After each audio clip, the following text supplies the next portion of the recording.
Every divorced father knows the hollow ache of picking up his children for the weekend, wondering if he's failed them before they even get in the car. Jack Harmon felt that familiar weight in his chest as he stood before the crumbling Victorian house on Maple Street, his 8-year-old twins, Ben and Lily, clutching his hands. He'd bought this run-down place with his last savings, hoping that sweat and determination could rebuild what his marriage couldn't hold together. The house needed everything: new floors, fresh paint, working plumbing, but Jack saw it as their chance to create something beautiful together. What he didn't expect was that this old house had been keeping a secret for over 60 years. As they started tearing up the rotted kitchen floorboards, little Ben's hammer broke through to reveal something that would change their lives forever. But what could possibly be hidden beneath those old wooden boards that had the power to heal a broken family? Before we jump back in, tell us where you're tuning in from, and if this story touches you, make sure you're subscribed, because tomorrow I've saved something extra special for you. Jack Harmon had never imagined his life would come to this, standing in the doorway of a house that looked like it had been abandoned by hope itself. The divorce papers were barely 6 months old, but they felt like a lifetime of failure folded into legal documents. His construction business had crumbled along with his marriage, a casualty of late nights, missed dinners, and the slow erosion of trust that comes when two people forget how to talk to each other. The Victorian house on Maple Street had been a foreclosure, sitting empty for 3 years before Jack scraped together enough money to make an offer the bank couldn't refuse. $28,000 for a house that had probably been worth 10 times that in its prime. Now, as he watched Ben and Lily explore their new weekend home, he wondered if he'd bought them a dream or a nightmare. "Dad, there's no carpet anywhere," Lily observed, her voice echoing in the empty living room. She had her mother's practical nature, always cataloguing problems before possibilities. Her twin brother Ben was different. He saw adventure where she saw work.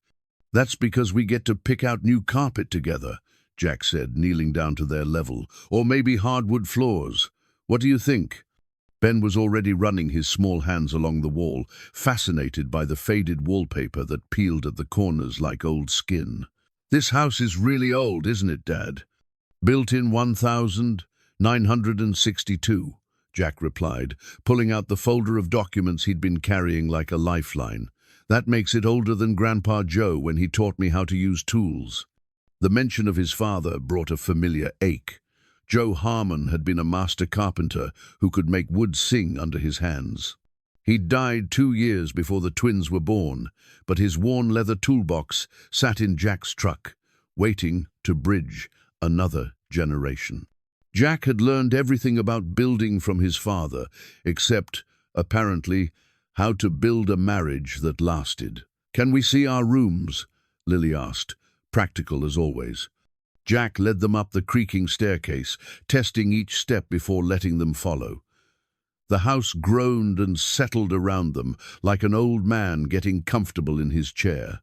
Upstairs, 3 bedrooms opened off a central hallway, each with tall windows that had once offered views of well-tended gardens. "This one's mine," Ben declared, running into the room that faced the backyard. Afternoon sunlight streamed through windows that needed new glass, casting geometric patterns on the scuffed hardwood floor. Lily chose the room next door, smaller but with a window seat that looked out toward the street. "I can watch for you when you come to pick us up," she said quietly, and Jack's heart clenched at the unspoken assumption that he wouldn't be staying. "Actually," Jack said, sitting down on the window seat beside her, "I was thinking maybe I could stay here too. Fix the place up, make it our home for when you visit." The twins exchanged one of those silent conversations that 8-year-olds perfected, a language of glances and slight nods that excluded the adult world. "Mom says you don't have anywhere else to live," Ben said with the brutal honesty of childhood. "That's partly true," Jack admitted, "but mostly I want to build something with you two, something that's just ours." They spent the afternoon exploring the house room by room, Jack making notes on a yellow legal pad while the twins called out discoveries. The kitchen was a disaster, cabinets hanging askew, linoleum curled at the edges, a sink that had given up trying to drain properly. The bathroom upstairs had working water but questionable plumbing. The basement smelled like old newspapers and forgotten dreams. But there were also surprises. Beautiful crown molding in the dining room, a bay window in the living room that would flood the space with morning light once the plywood was removed. Hardwood floors throughout that might shine again with enough work and patience. As evening approached, Jack made dinner on a camping stove he'd brought in a cooler. They sat on the living room floor eating sandwiches and chips, the twins chattering about their plans for decorating their rooms. "Dad," Lily said suddenly, "why didn't you and Mom want to live in the same house anymore?" The question hung in the air like dust motes in the fading light. Jack had been dreading this conversation and preparing for it in equal measure. "Sometimes grown-ups forget how to be happy together," he said carefully. "Your mum and I both love you more than anything in the world, but we couldn't figure out how to love each other the way we used to." "Because you work too much," Ben said matter-of-factly. "That was part of it," Jack acknowledged. "I thought I was working hard to take care of our family, but I was actually working so much that I forgot to spend time with the family I was trying to take care of." "Are you going to work too much now?" Lily asked. Jack looked around the room that would need new drywall, fresh paint, and probably electrical work before it felt like home. "I'm going to work hard on this house," he said, "but only when you're here to help me. Deal?" The twins considered this with the seriousness of contract negotiators. "Deal," they said in unison. As they cleaned up their makeshift dinner, a gentle knock came at the front door. Jack opened it to find an elderly Asian woman holding a covered casserole dish. "I'm Margaret Chen," she said with a slight accent that spoke of careful pronunciation. "I live next door. I wanted to welcome you to the neighborhood." "Jack Harmon," he replied, accepting the warm dish gratefully. "These are my children, Ben and Lily." Mrs. Chen's eyes crinkled with genuine warmth as she looked at the twins. "This house has been quiet for too long. It needs the sound of children again." "Did you know the people who lived here before?" Lily asked, her curiosity always leading her conversations. Something flickered across Mrs. Chen's face so quickly that Jack almost missed it. "A long time ago," she said carefully. "They were good people. I hope you'll be happy here." After she left, Jack found himself standing in the doorway, watching her walk back to her neat bungalow next door. There had been something in her voice when she mentioned the previous owners, a weight that spoke of stories left untold. "Dad, can we sleep here tonight?" Ben asked, interrupting Jack's thoughts. Jack looked around the empty house, with its questionable heating and uncertain plumbing. Every reasonable part of his mind said it was too soon, too risky, too much like the impulsive decisions that had helped destroy his marriage. But when he saw the hope in his children's faces, the eagerness to claim this place as theirs, he found himself nodding. "We'll need sleeping bags," he said, "and we should probably check that the heat works." They made a quick trip to the nearby Walmart, returning with sleeping bags, battery-powered lanterns, and enough snacks to survive a weekend camping trip. As they set up their makeshift beds in the living room, Jack felt something he hadn't experienced in months, a sense of purpose that went beyond simply getting through each day. The house settled around them as darkness fell, creaking and sighing like an old friend getting comfortable. Jack lay awake long after the twins had drifted off to sleep, listening to the sounds of his new home and thinking about the work ahead. His father's toolbox waited in the truck, filled with instruments of creation and repair. Tomorrow, they would begin the real work of transformation, not just of the house, but of themselves. The morning brought autumn sunshine streaming through windows that needed cleaning, and Jack woke to find Ben already awake, sketching plans for his room on the back of a fast food napkin. Lily was still curled in her sleeping bag, but her eyes were open, watching dust motes dance in the golden light. "Morning, architects," Jack said, stretching muscles that protested sleeping on a hardwood floor. "Ready to see what this old place really looks like in daylight." The daylight inspection was both encouraging and daunting. The house had good bones, solid foundation, straight walls, a roof that needed work but wasn't catastrophic. But every room revealed new challenges. The kitchen cabinets were held together more by habit than hardware. The bathroom upstairs had a window that wouldn't close and a medicine cabinet that hung at a precarious angle. "This is going to take forever," Lily said, though her tone suggested she found the prospect exciting rather than discouraging. "Good thing we have forever," Jack replied, pulling out his father's toolbox for the first time since the divorce. The familiar weight of the worn leather case in his hands brought back memories of Saturday mornings spent learning the difference between a Phillips head and a flathead screwdriver, the satisfaction of a joint that fit perfectly, the quiet pride in his father's voice when Jack mastered a new skill. The twins gathered around as he opened the toolbox, revealing tools that had built dozens of houses over 3 decades. Each implement had its place, worn smooth by hands that had known exactly how to use them. "Grandpa Joe's tools," Ben said reverently. He had only vague memories of his grandfather, but Jack had told them stories about the man who could make anything out of wood and determination. "Now there are tools," Jack said, handing Ben a small hammer that had been his first when he was about the same age. "But we use them carefully, and we use them together." They started with the simplest project, removing the damaged kitchen cabinets.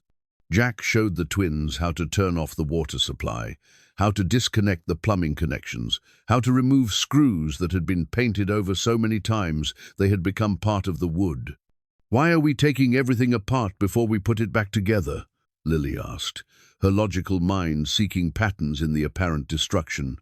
"Sometimes," Jack said, prying loose a cabinet that had been installed with more enthusiasm than skill, "you have to see what you're really working with before you can make it better. These cabinets look like they're attached to the wall, but really they're just covering up problems."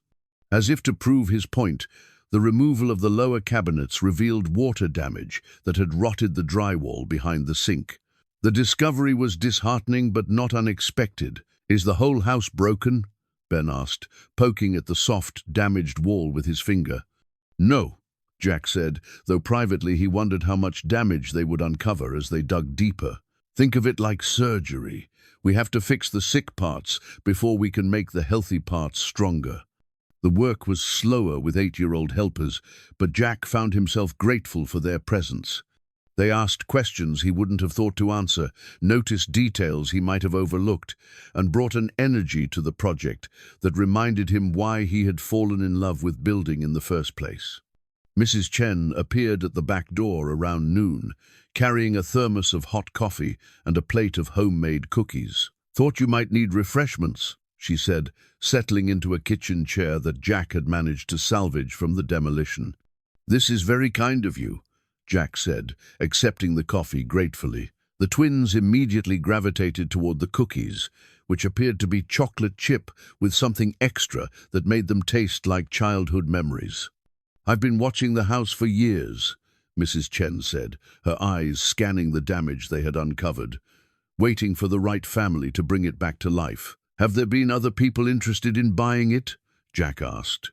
Something passed across Mrs. Chen's face again, that same shadow he had noticed the night before.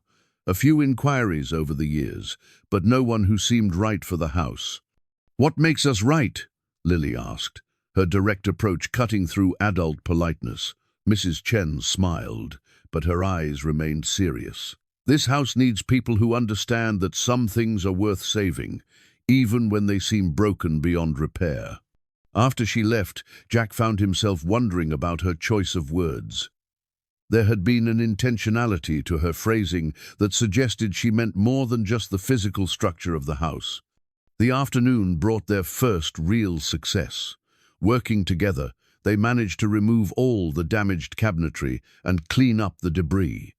The kitchen looked worse than when they started: bare walls, exposed plumbing, a floor that revealed the full extent of the water damage, but it also looked honest. No more hiding behind facades that had been covering up problems. "It looks terrible," Lily observed.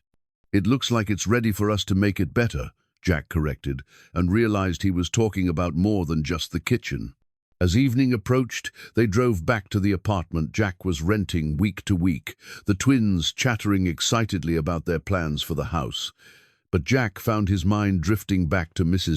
Chen's comments, to the way she had looked at the house, as if she were keeping watch over more than just an empty building. That night, after the twins had fallen asleep on the air mattresses that served as their weekend beds, Jack sat at his laptop, researching the history of 1247 Maple Street. The county records were sparse, built in 1962 by Morrison Construction, sold to Harold and Patricia Morrison in the same year, owned by the Morrison family until 1970, when it had been sold to the bank. 8 years of family ownership, then nearly 40 years of rental properties and gradual decline. Jack wondered what had happened to the Morrisons, why they had sold a house they had just built. But the records offered no answers, and Jack told himself it didn't matter. The house's past was less important than its future. He had no way of knowing how wrong he was, or that the house had been waiting 60 years for someone with the skills to uncover what had been deliberately hidden. The toolbox that had belonged to his father would become the key to unlocking secrets that would change everything he thought he knew about building, about family, and about the price of doing what's right. All he knew that night was that for the first time since the divorce, he felt like he was moving toward something instead of running away from it. And that was enough to let him sleep soundly, dreaming of hammers and saws and the sound of children's laughter echoing through rooms that would soon be filled with light. The following weekend brought unseasonably warm weather that made working in the house feel less like endurance and more like possibility.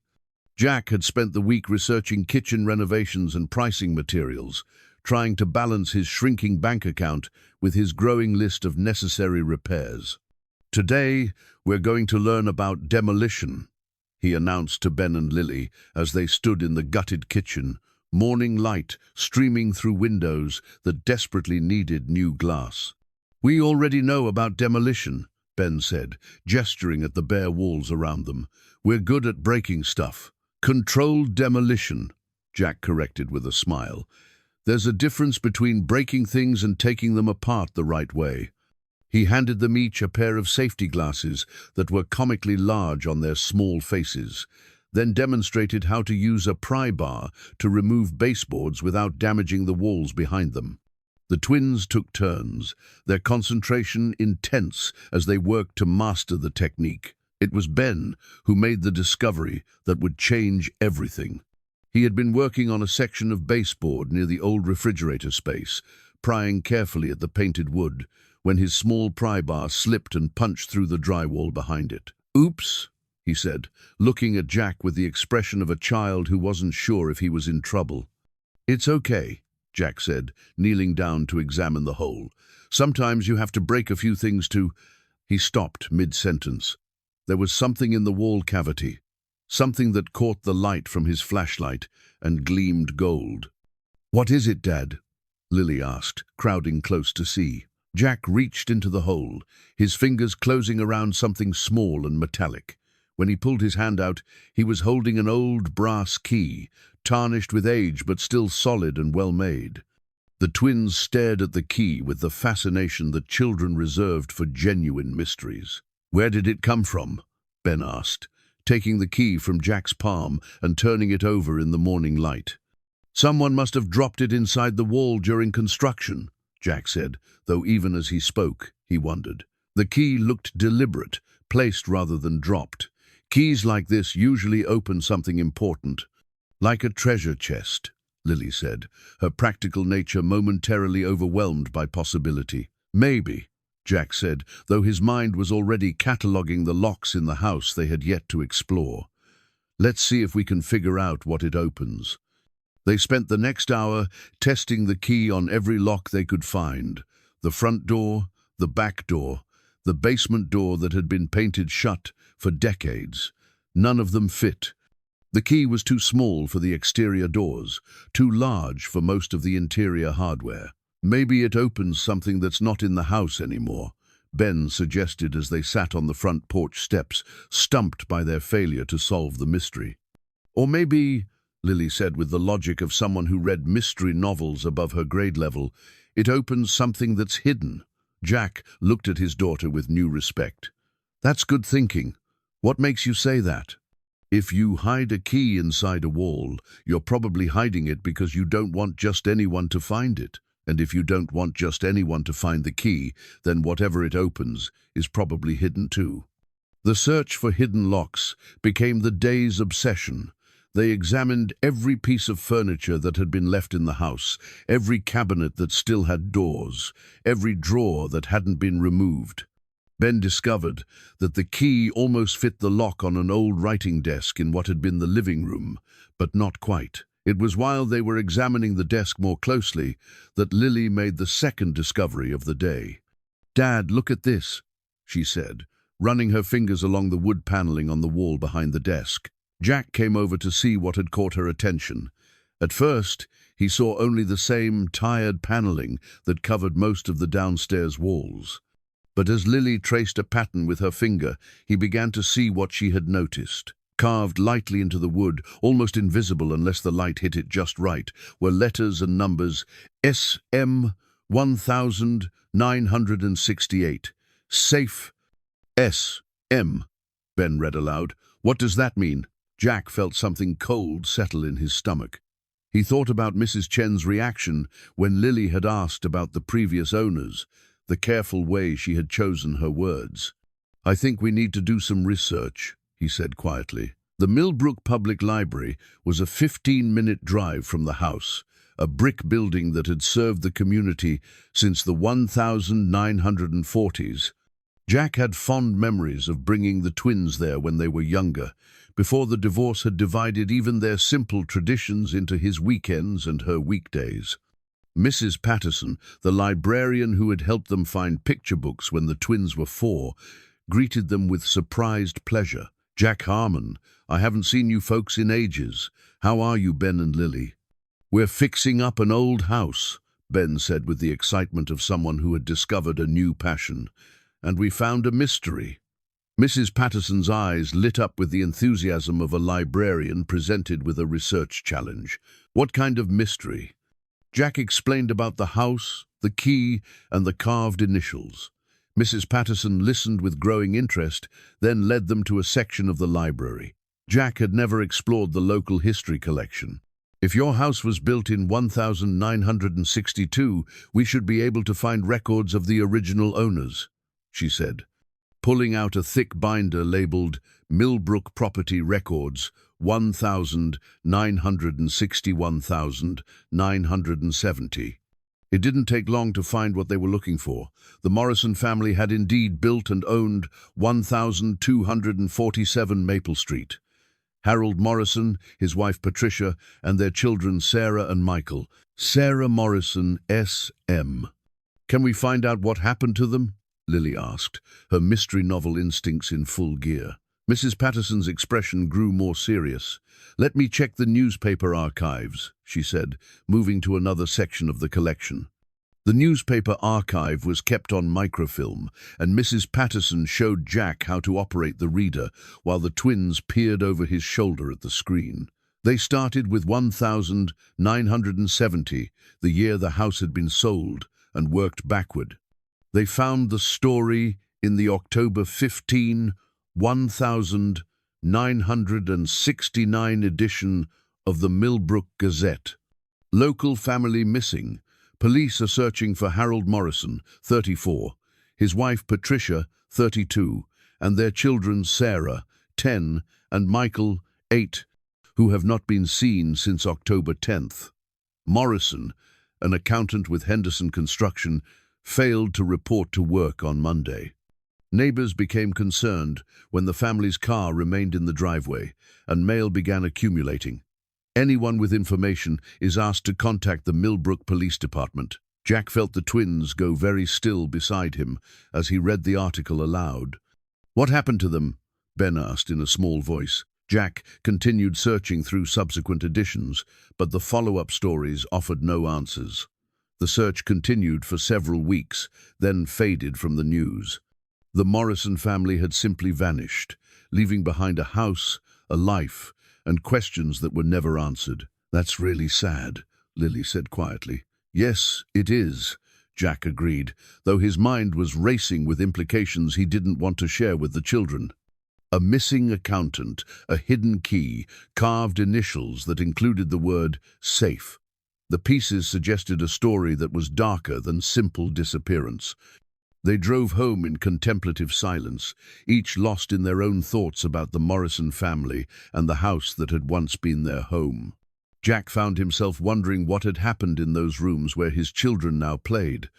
What fear or desperation had driven someone to hide a key inside a wall? As they pulled into the driveway, Mrs. Chen emerged from her house, as if she had been watching for their return.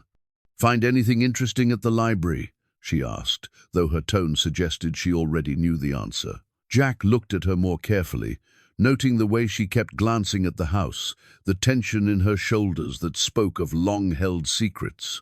"We learned about the Morrison family," he said carefully. Mrs. Chen nodded slowly. "They were good people. They deserved better." "Mrs. Chen," Jack said, "did you know them?" For a long moment, she was silent. Then she looked at Ben and Lily, who were watching the conversation with the intense focus of children who sensed adult secrets. "I knew Sarah," she said finally. "She was my friend, before they went away." The twins exchanged one of their silent conversations, and Jack could see questions forming in their eyes that he wasn't sure he wanted answered. "Mrs. Chen," Lily said with the directness that was her trademark, "do you think they're coming back?" Mrs. Chen's expression grew infinitely sad. "No, sweetheart, I don't think they're coming back. But I think maybe they left something behind, something important." She looked meaningfully at the brass key that Ben was still carrying in his pocket. "Some things," she said quietly, "are hidden because they need to stay safe until the right person finds them." As she walked back to her house, Jack realized that their weekend renovation project had become something much more complex. The house wasn't just offering them a chance to build something new, it was asking them to uncover something old, something that had been waiting in the walls for someone with the tools and the courage to find it. That night, after the twins had fallen asleep, Jack sat in the empty living room, holding the brass key and thinking about 10-year-old Sarah Morrison, who had carved her initials into the wall with a message about something safe. Whatever she had hidden, she had trusted that someday someone would find the key and understand what it meant. The weight of that trust settled on Jack's shoulders like a responsibility he hadn't asked for but couldn't ignore.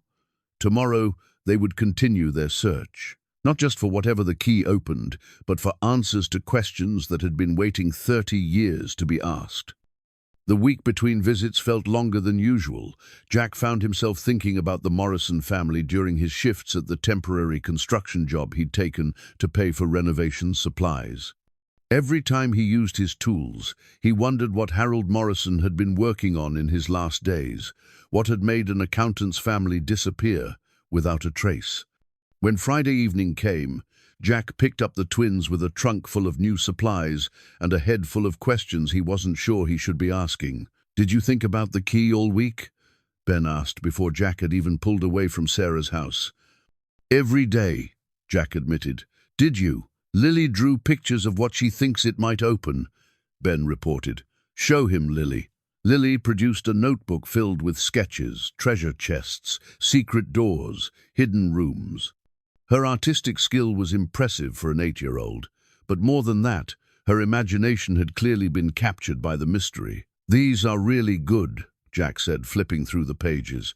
"You've been thinking about this scientifically." "Mom says you can solve any problem if you think about it long enough," Lily replied. "She also says you're good at finding things that other people miss." The compliment, delivered second-hand through his ex-wife, touched Jack more than he expected. Sarah had always been better at seeing his strengths than he was. Back at the house, they approached their search with new systematic determination. Jack had spent time during the week researching the layout of houses built in the early 1960s, particularly those built by Morrison Construction. If Harold Morrison had hidden something in his own house, he would have chosen a location that was both secure and accessible. "We're going to search each room completely before moving to the next one," Jack explained as they stood in the living room with the carved wall panel. "Look for anything that seems out of place, any piece of furniture or fixture that doesn't match the others." They started with the living room itself. The paneling was original to the house, Jack determined, but some sections had been added or modified over the years. Working together, they mapped out which panels were load-bearing and which were purely decorative. It was while examining the baseboards that Lily made a connection. "Dad, look at this," she said, running her fingers along the baseboard near the carved message. "This piece is different wood than the others." Jack knelt down to examine what she had found. She was right. One section of baseboard appeared to be made from a different type of wood, stained to match but not quite successfully. "Good eye," he said, pulling out his flashlight for a closer look. "This section has been replaced." Working carefully with a thin pry bar, Jack loosened the replacement baseboard. Behind it, he found a small cavity that had been carved out of the wall stud, just large enough to hold something the size of a book. But the space was empty. "Someone already found it," Ben said, disappointed. "Or," Lily said thoughtfully, "someone moved it to a different hiding place." Jack sat back on his heels thinking, if Sarah Morrison had carved the message about something being safe, and if the original hiding place had been compromised, where would a smart 10-year-old move something important? "Let's keep looking," he said, "but first, let's see what else is in this room." They examined every piece of furniture that had been left behind. A heavy oak dining table with drawers that stuck, a china cabinet with glass doors that rattled when the wind blew, a rocking chair that had been painted and repainted so many times that Jack couldn't tell what the original wood had been. Behind the rocking chair, almost hidden in the corner where two walls met, Ben found something that made him call out in excitement. "Dad, Lily, come look at this." What he had discovered was a loose floorboard, so cunningly concealed that it would have been invisible if furniture had been sitting on top of it. Jack pried it up carefully, revealing another hiding space beneath. This one wasn't empty. Inside the floor cavity was a cloth bundle, carefully wrapped and preserved. Jack lifted it out with the reverence of someone handling a historical artifact, which, he realized, was exactly what this was. "What is it?" Lily whispered. Jack unwrapped the cloth to reveal a family photograph in a silver frame, the same photograph they had seen in the newspaper archive, but in much better condition. Harold and Patricia Morrison stood behind their children, Sarah and Michael, all four of them smiling at the camera with the easy happiness of people who believed their future was secure. But it was what was tucked behind the photograph that made Jack's breath catch. A folded piece of paper, covered in a child's careful handwriting. "Can we read it?" Ben asked. Jack unfolded the paper carefully. The ink had faded, but was still legible. At the top, in neat cursive letters, it said, "For whoever finds this, Sarah Morrison, age 10, September 1969. Jack read the letter aloud. "If you are reading this, something bad happened to my family. Daddy has been very scared lately. He found out about some bad things at his work, and he says some bad men might try to hurt us because of what he knows. He made me promise that if something happened, I would hide his important papers somewhere safe until someone good could find them. I moved them from the wall because Daddy said the bad men might look there. I put them in the most important place in our house, the place where our family was happiest. Look for the place where we kept our treasures. Daddy says the truth is more important than being safe. He says someday someone will need to know what really happened. I hope whoever finds this will help my family, even if we can't be helped anymore. Sarah Morrison. September 15, 1969. The silence that followed Jack's reading was heavy with the weight of a child's faith and a family's tragedy. She knew something bad was going to happen, Lily said quietly. And she was trying to help, even though she was just a kid like us, Ben added. Jack folded the letter carefully, his mind racing. Sarah Morrison had been the same age as his twins when she wrote this letter, and she had shown more courage and foresight than many adults would have managed. "Dad," Lily said, "we have to find what she hid, don't we?" Jack looked at his children, seeing the same determination in their eyes that had driven Sarah Morrison to write her letter. The practical part of his mind warned him that they were getting involved in something that might be dangerous, something that had apparently cost a family their lives. But the father in him, the part that had learned about right and wrong from Joe Harmon's patient lessons, knew that some responsibilities couldn't be ignored. "Yes," he said, "we have to find it." "Where do you think she hid it?" Ben asked. Jack read the letter again, focusing on Sarah's clues. "The most important place in our house, the place where our family was happiest. Look for the place where we kept our treasures." "Every family has a different place like that," Lily observed. "For some families, it might be the kitchen table, or maybe their parents' bedroom. Or," Jack said, thinking about the layout of the house, "maybe a place where the whole family spent time together." They spent the rest of the afternoon examining the house with new eyes, looking for spaces that would have been central to family life in the late 1960s. The living room, obviously, but they had already searched it thoroughly. The kitchen, but most of it had been gutted in their renovation efforts. It was as they were standing in the hallway between the upstairs bedrooms that Jack had a realization. "The bathroom," he said suddenly. "The bathroom?" Ben looked skeptical. "Think about it," Jack explained. "In 1969, most houses only had one bathroom. Every member of the family would have used it every day. And bathrooms often have built-in storage, places where families keep things they use regularly." Contention. The upstairs bathroom was small and dated, with a medicine cabinet that hung crookedly and a bathtub that showed its age in rust stains and chipped enamel. But as Jack examined it more closely, he began to see possibilities. The medicine cabinet was mounted on the wall between two studs, but the space behind it seemed larger than necessary for the depth of the cabinet itself.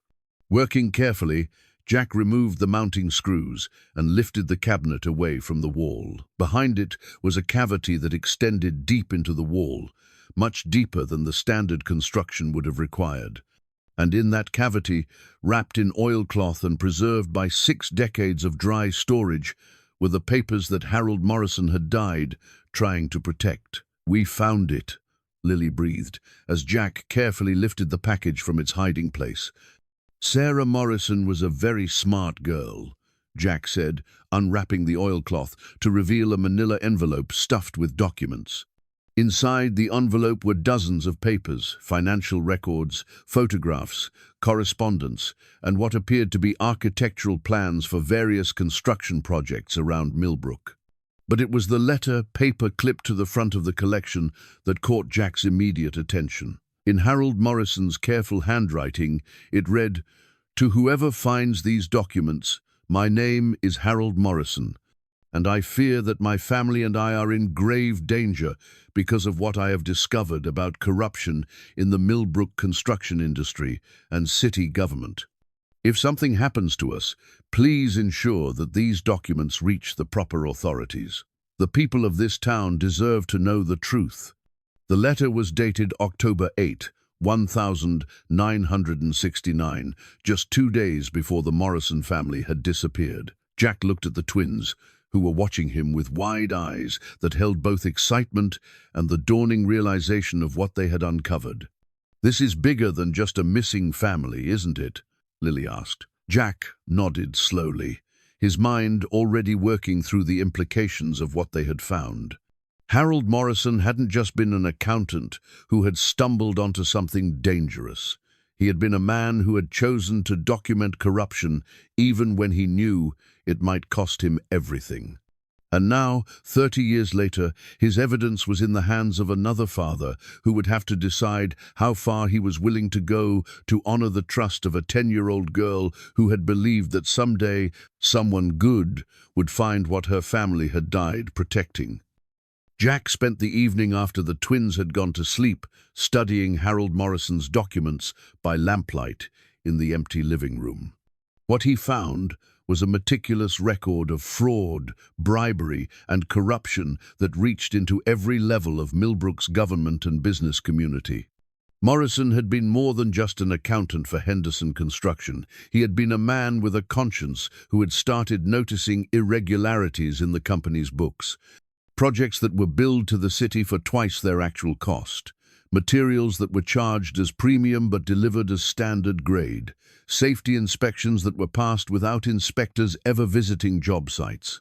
But it was the photographs that made Jack's blood run cold. Pictures of construction sites where corners had been cut so severely that the buildings would be dangerous to occupy.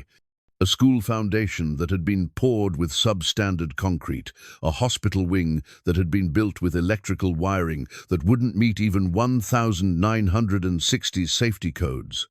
Harold Morrison had documented everything, and in his careful notes, Jack could see the evolution of a man who had realized that his discovery was bigger than simple embezzlement.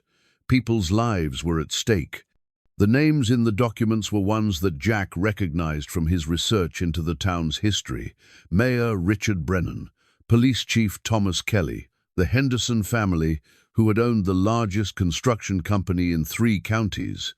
All of them, according to Morrison's evidence, had been part of a conspiracy that had prioritized profit over safety for decades. Jack closed the manila envelope and sat back in the darkness, overwhelmed by the weight of what he had inherited. A missing family, evidence of crimes that might still be affecting people today, and the trust of a 10-year-old girl who had believed that the truth was more important than being safe. When the twins returned the following weekend, Jack had made his decision. "We need to talk about what we found," he said as they sat in the kitchen, eating breakfast off paper plates. "The documents that Sarah Morrison hid are evidence of some very serious crimes. Are the bad men still around?" Ben asked with the directness of childhood. "Some of them might be," Jack said honestly, "which means we need to be very careful about what we do next." Lily was quiet for a long moment, then asked, "What would happen if we just pretended we never found anything?" It was a fair question, and Jack had wrestled with it all week. The practical answer was that they could repack the documents, put them back in their hiding place, and continue their renovation, as if the Morrison family's story was none of their business. "We could do that," Jack said, "but then Sarah Morrison's trust in us would be wasted, and people who might be getting hurt by the same kind of corruption would continue to be hurt. But if we do something about it, we might get in trouble too," Lily observed. "That's possible," Jack acknowledged, "but sometimes doing the right thing involves accepting some risk." The twins exchanged one of their silent conversations, and Jack could see them weighing the possibilities with the seriousness that the situation deserved. "What if we tried to find out more before we decide?" Ben suggested. "Like detectives do." Jack felt a surge of pride in his son's logical thinking. "What kind of things do you think we should find out?" "Whether any of the bad men are still alive," Lily said immediately, "and whether they're still doing bad things, and whether anyone else has tried to find out what happened to the Morrison family," Ben added. Jack nodded. "Those are very good questions, and I think I know where we can start looking for answers." They spent the morning in a different kind of renovation work, turning the living room into a research center. Jack had brought his laptop and a portable printer, and they spread Harold Morrison's documents across the floor, organizing them by date and category. "Look at this," Lily said, holding up a photograph that showed a construction site with several men in suits, examining blueprints. "One of these people might still live here." Jack examined the photograph more closely. The men were identified on the back in Harold Morrison's careful handwriting: Henderson, Brennan, Kelly, and Walsh, examining plans for Millbrook Elementary expansion, May 1969. Let's see if any of these names are in the current phone book, Jack suggested. The Millbrook phone directory was thin enough to search by hand, and it didn't take long to find what they were looking for. No Hendersons or Kellys, but there were 3 Walshes and 2 Brennans. Edward Brennan, Lily read from the phone book. Do you think that could be Mayor Brennan's son? Could be, Jack said. Let's see what else we can find out. They spent the afternoon at the library again, but this time Jack's approach was more systematic. If some of the people involved in the corruption were still alive, there might be traces of their continued influence in public records, newspaper articles, or city documents. What they found was disturbing. Edward Brennan was indeed the son of the former mayor, and he currently served on the city council. Walsh Construction, presumably connected to the Walsh in the photograph, was still one of the largest contractors in the area, having taken over many of Henderson Construction's former projects after that company had quietly disbanded in 1970. It's like they just changed the names but kept doing the same things, Ben observed with the clarity that children often brought to adult deceptions. That's exactly what it looks like, Jack agreed. But it was the newspaper archives that provided the most troubling information. Over the past 30 years, Millbrook had experienced an unusual number of structural failures in public buildings. A school gymnasium roof that had collapsed during a storm in 1985. A bridge that had been closed indefinitely in 1992 due to structural concerns.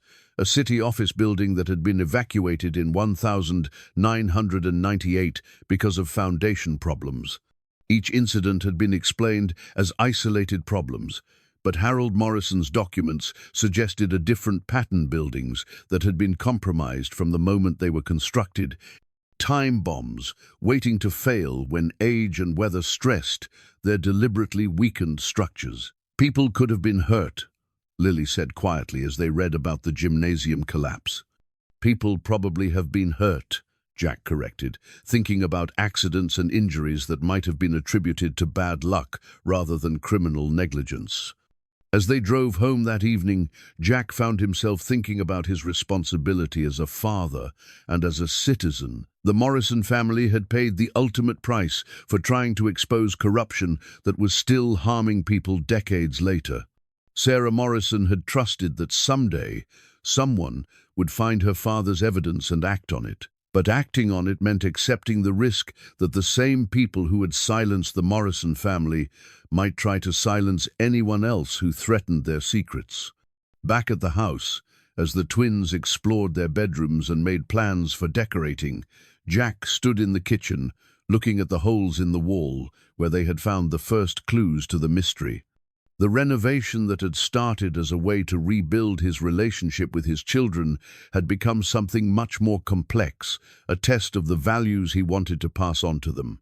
That evening, after the twins had fallen asleep in their sleeping bags, Jack called the one person he thought might be able to give him advice about what to do next. "Sarah," he said when his ex-wife answered the phone, "I need to ask you something, and I need you to trust that I have good reasons for asking." "What's wrong?" Sarah's voice immediately shifted to the concerned tone she used when she sensed trouble. "If you found evidence that some very bad people had hurt a family, and that the same people might still be hurting other families, what would you do?" There was a long pause. "Jack, what have you gotten yourself into?" "I can't explain everything over the phone," Jack said. "But I need to know, do you think it's ever right to put your own family at risk in order to protect other families?" Another pause, longer this time. Then Sarah said, "I think you already know what the right thing to do is. And I think you're calling me because you need someone to tell you it's okay to be scared while you do it." Jack closed his eyes, feeling a surge of gratitude for the woman who had shared his life for 10 years and who still understood him better than he understood himself. "The kids could be in danger if I do what I think I need to do," he said quietly. "The kids are learning from you every day what it means to be a good person," Sarah replied. "Don't you think they deserve to see what it looks like when their father stands up for what's right?" After he hung up the phone, Jack sat in the darkness thinking about courage and responsibility, about the Morrison family and his own children, about the kind of man he wanted to be, and the kind of world he wanted his twins to inherit.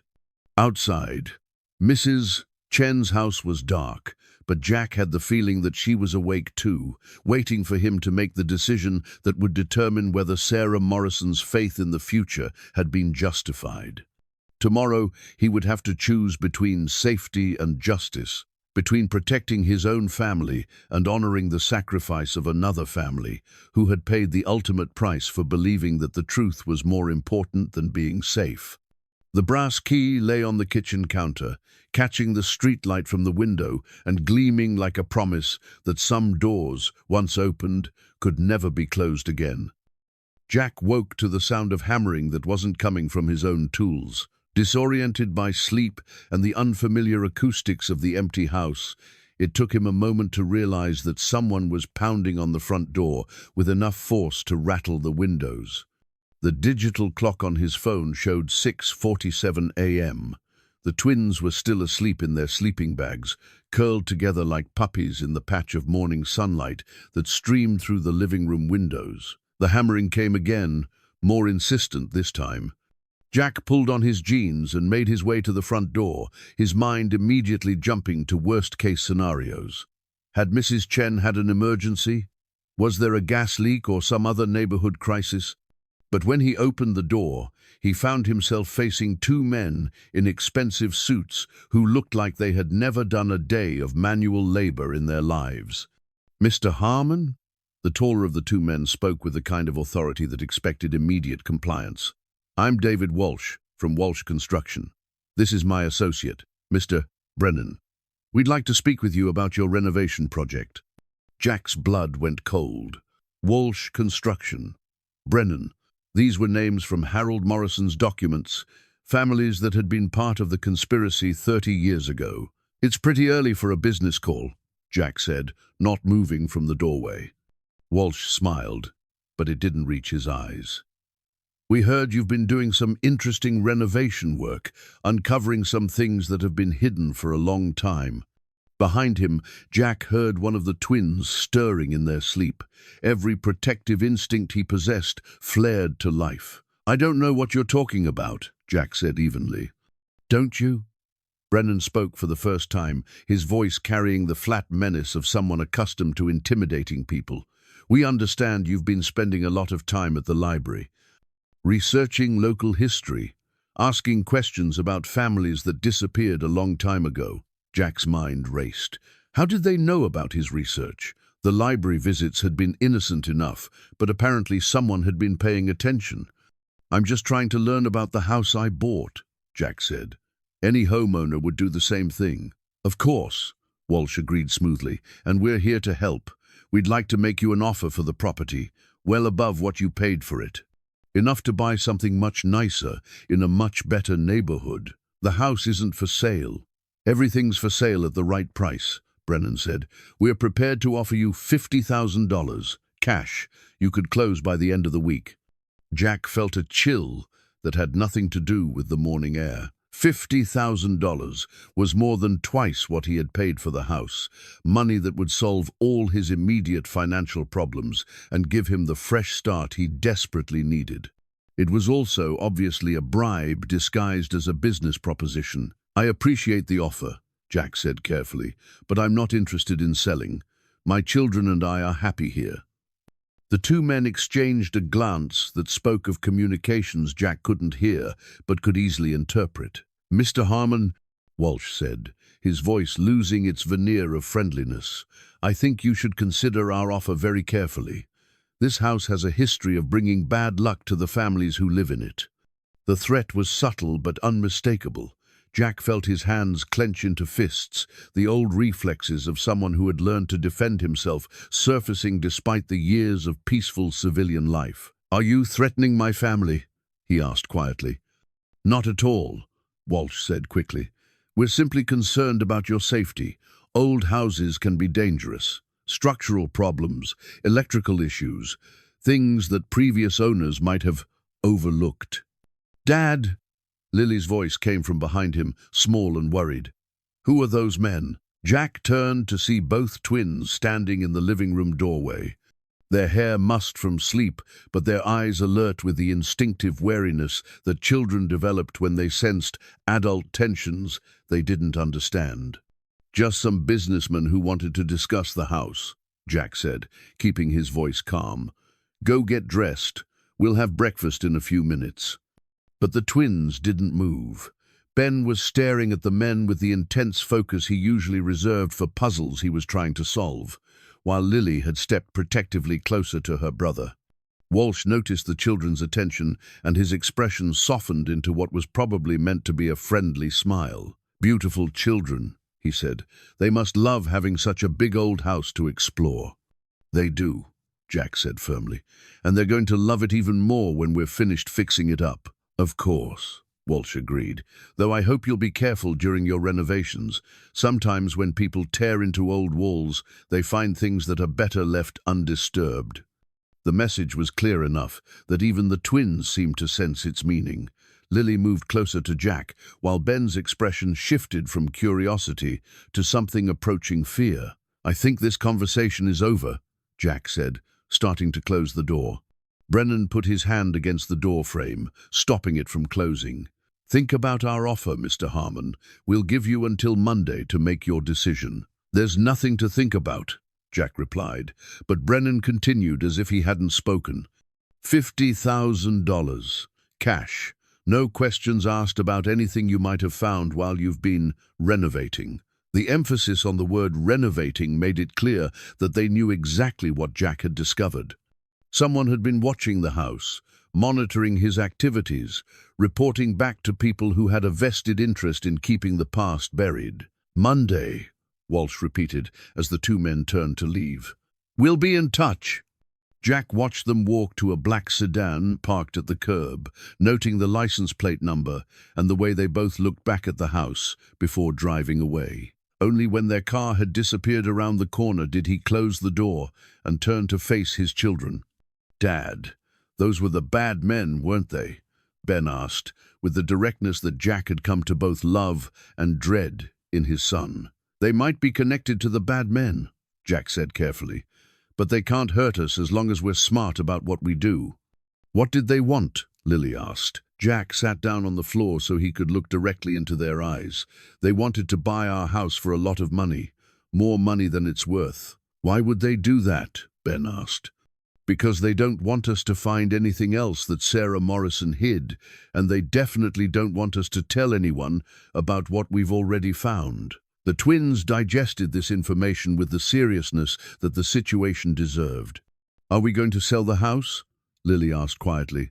Jack looked around the living room, where they had made so many discoveries, where they had started building something together that was more than just a renovation project. The thought of giving up now, of letting the Morrison family's sacrifice be meaningless, made him feel sick. "No," he said firmly, "we're not going to sell the house." "Even though it might be dangerous?" Ben asked.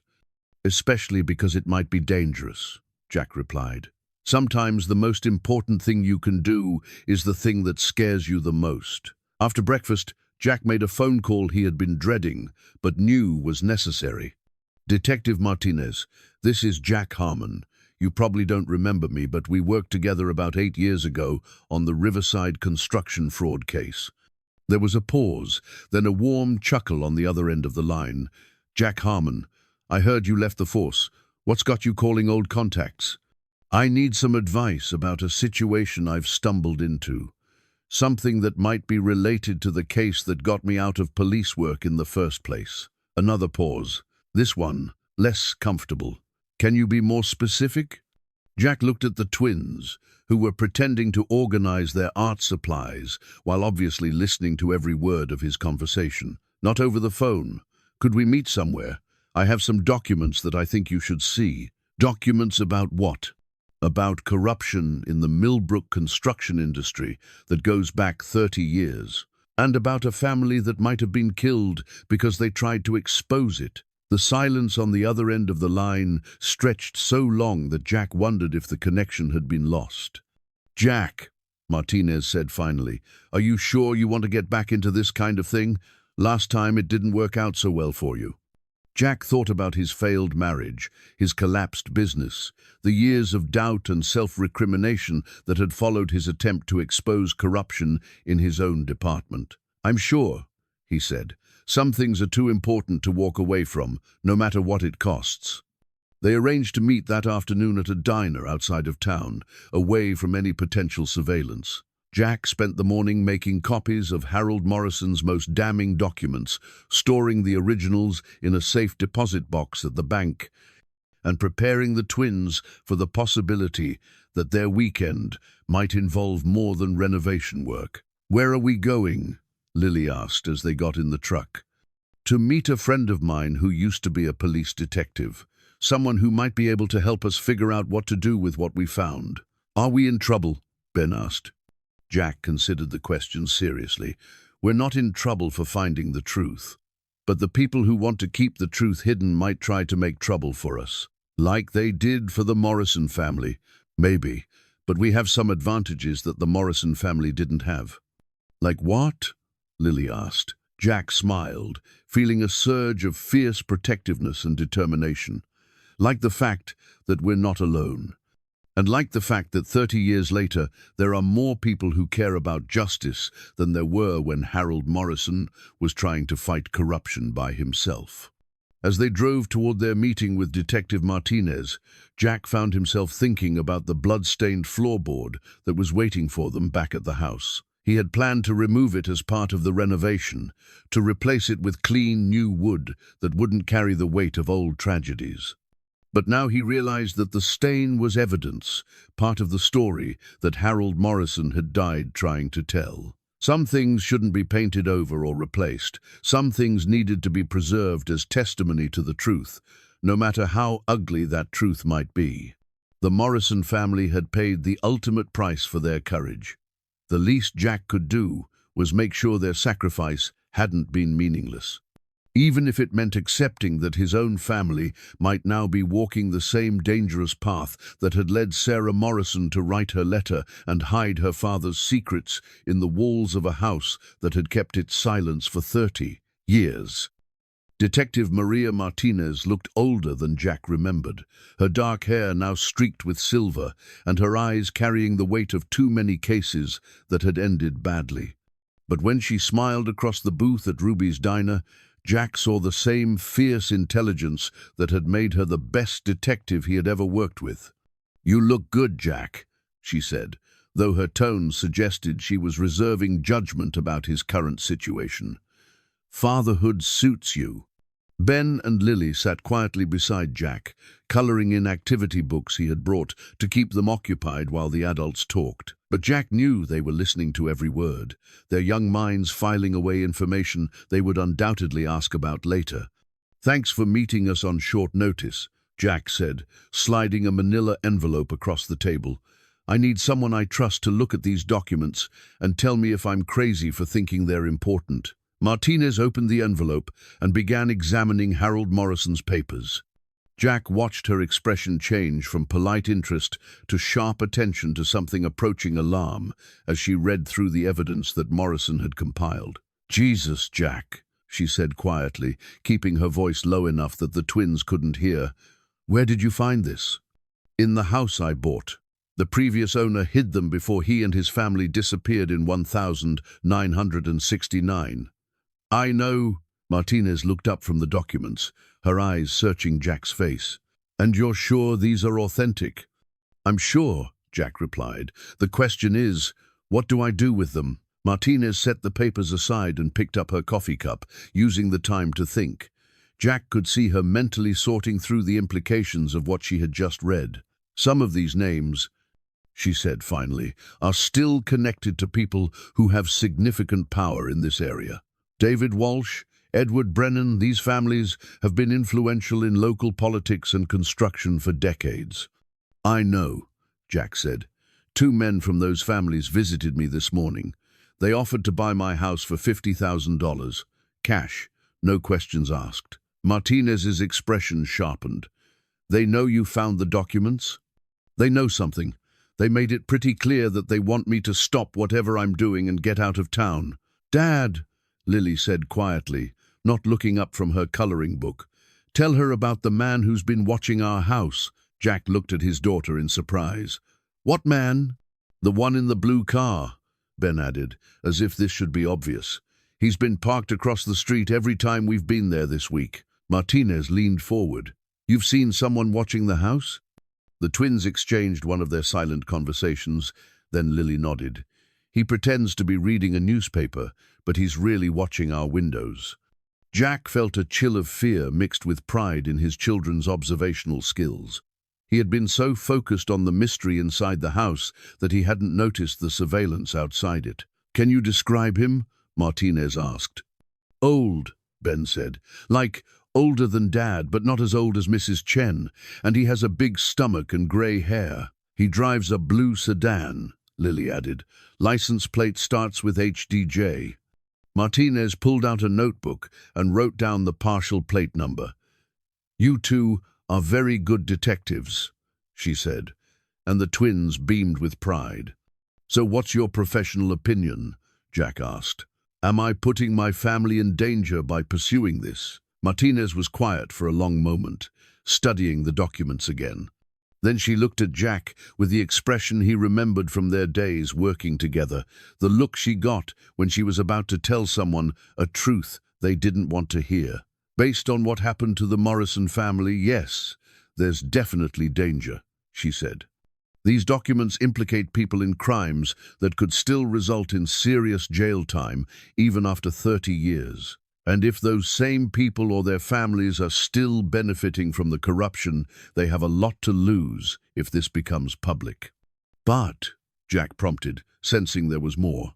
But, Martinez continued, you may have already passed the point of no return. If they know you found the documents, walking away now doesn't guarantee your safety. In fact, it might make you more vulnerable. Jack felt his stomach drop. What do you mean? Think about it from their perspective, Martinez explained. As long as you're actively investigating and potentially preparing to go public, they have to be careful about how they handle you. Any obvious retaliation would only draw attention to what you found. But if you back down and try to disappear quietly, you become a loose end that they might decide to tie up permanently. The implication was clear, and Jack saw the twins stiffen slightly as they processed what Martinez was suggesting. So what would you do in my situation? Jack asked. Martinez smiled grimly.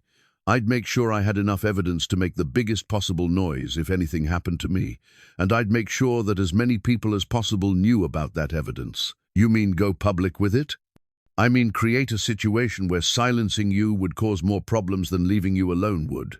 Jack thought about this strategy, recognizing the logic even as he wrestled with the risk it would entail for his children. What about jurisdiction? He asked. Some of these crimes cross state lines, involve federal construction contracts. Would local law enforcement even be able to handle it? You're right to think bigger, Martinez agreed. This kind of corruption, especially if it's still ongoing, would be of interest to the FBI's Public Corruption Unit. And if there's any connection to federal funding or interstate commerce, they'd have clear jurisdiction. She pulled out her phone and scrolled through her contacts. I know someone at the Bureau who specializes in this kind of case, someone I trust to handle it properly. And you think they'd be interested? Martinez gestured at the documents. Jack, this is the kind of case that prosecutors build their careers on, especially if you can connect the historical corruption to ongoing criminal activity. How would I do that? By proving that the structural problems in buildings around Millbrook are still causing harm today. Medical records from the hospital wing that was built with substandard materials, safety reports from the school that had the roof collapse, engineering assessments of the bridge that was closed. Jack felt his excitement building as he began to see the scope of what they might be able to accomplish. It would be like connecting the dots between crimes that happened 30 years ago and harm that's still occurring today. Exactly. And the Morrison family becomes not just historical victims, but people who died trying to prevent ongoing harm to their community. Dad, Ben said quietly, If we do this, will the bad men try to hurt us like they hurt Sarah's family? It was the question Jack had been dreading, but his son deserved an honest answer. They might try, Jack said carefully, but we'll be smarter and more careful than the Morrison family was able to be, and we'll have help from people like Detective Martinez and the FBI. Will we still get to live in our house? Lily asked. Jack looked at Martinez, who shrugged slightly, a gesture that meant the answer was complicated. I don't know, Jack said honestly. We might have to stay somewhere else for a while, until the bad men are arrested and can't hurt anyone anymore. The twins absorbed this information with the resilience that children showed when adults were honest with them about difficult situations. But we'd come back eventually? Ben asked. I hope so, Jack said. The house belongs to us, and Sarah Morrison trusted us to take care of the secrets she hid there. I think we owe it to her to make sure her home becomes a safe place again. Martinez was already making notes about next steps, contacts to call, evidence to gather, precautions to take. But Jack found himself thinking about the sealed metal box they still hadn't examined completely, buried in the garden behind the house. If Harold Morrison had hidden documents in the bathroom, what might he have buried outside? And if they were going to build a case that could finally bring justice for the Morrison family, they needed to make sure they had found every piece of evidence that 30 years of silence had preserved. There's something else, Jack said. Something we found in the backyard that we haven't opened yet. Martinez looked up from her notes. What kind of something? A metal box, buried under what used to be a garden. We found it with a metal detector. And you haven't opened it? Jack shook his head. I wanted to wait until I had some idea what we were dealing with. Now I think it's time to see what else Harold Morrison thought was important enough to preserve. Martinez nodded. I think you're right. But Jack, once we open that box, once we start making official inquiries, there's no going back. Are you prepared for what that might mean? Jack looked at his children, who were watching him with complete trust that he would make the right decision to protect them and honor the memory of another father who had tried to do the same thing 30 years earlier. Yes, he said, I'm prepared. But as they left the diner and drove back toward Millbrook, Jack wondered if anyone could ever really be prepared for the moment when doing the right thing required risking everything they cared about most. The metal box had been waiting in the basement since their discovery, wrapped in plastic and sitting on Jack's workbench like a time capsule from a world that no longer existed. Now, with Detective Martinez's contact information in his pocket and a plan forming in his mind, Jack felt ready to open the final chapter of Harold Morrison's desperate attempt to preserve the truth. The twins gathered around as Jack carefully pried open the latched lid. The box had been sealed well enough to keep out moisture and insects, preserving its contents in remarkable condition. Inside, wrapped in oilcloth, were items that told the story of a family's last days. A stack of photographs showing construction sites, city officials, and meetings that Harold Morrison had apparently documented in secret. Audio cassette tapes labeled with dates and locations, a thick folder of what appeared to be financial records from multiple construction companies. And at the bottom of the box, something that made Jack's hands tremble as he lifted it out. A Millbrook Police Department detective badge and a service revolver wrapped in a cloth evidence bag. Dad, Lily said quietly, why would Mr. Morrison have police stuff? Jack stared at the badge, his mind reeling as puzzle pieces clicked into place with devastating clarity. The badge belonged to Detective Harold Morrison, not Harold Morrison, the accountant, but Detective Harold Morrison of the Millbrook Police Department. Because, Jack said slowly, Harold Morrison wasn't just an accountant who discovered corruption. He was a police detective who was investigating it. The implications hit Jack like a physical blow. A police detective and his family had been murdered to prevent them from exposing corruption that reached into the highest levels of local government. This wasn't just about construction fraud. This was about a conspiracy that had included law enforcement officials who had betrayed their sworn duty to protect and serve. But that means, Ben said, working through the logic with the directness of childhood, Some of the police were bad guys too. Some of them were, Jack confirmed, feeling sick as he thought about his own years on the force, the colleagues he had trusted, the system he had believed in. He picked up one of the cassette tapes and examined the label, Chief Kelly, October 3, 1969, insurance discussion. Harold Morrison had been recording his conversations with his own police chief. "We need to listen to these," Jack said, though part of him dreaded what they might reveal. The twins helped him set up an old cassette player that Jack had found in the basement, probably left behind by one of the house's previous tenants. The first tape they played was labeled simply October 5, 1969, final recording. Harold Morrison's voice, preserved across 30 years, filled the kitchen with the sound of a man who knew he was running out of time. "If anyone finds this recording, my name is Detective Harold Morrison, badge number 247, Millbrook Police Department. It is October 5th, 1969, and I have reason to believe that my family and I are in immediate danger because of what I have discovered about corruption involving my own department and several city officials. For the past 6 months, I have been documenting evidence of a conspiracy involving Mayor Richard Brennan, Police Chief Thomas Kelly, and Henderson Construction, along with several other local contractors. They have been systematically overcharging the city for construction projects, using substandard materials and falsifying safety inspections. The profits from these fraudulent contracts have been split among the conspirators. But that's not the worst of it. When I tried to report my findings through proper channels, I discovered that the corruption goes all the way to the state level. Officials who should have been investigating these crimes are instead protecting the people committing them. I have been threatened multiple times, both directly and indirectly. Yesterday, Chief Kelly informed me that I was being transferred to a different department, effectively removing me from any investigation that might threaten the conspiracy. When I refused, he made it clear that my family's safety could not be guaranteed if I continued to pursue the matter. I am not a man who gives up easily, but I am first and foremost a father. I have hidden evidence of the conspiracy in multiple locations, trusting that someday someone with more resources and fewer vulnerabilities than I have will be able to use it to bring justice to the people of this community.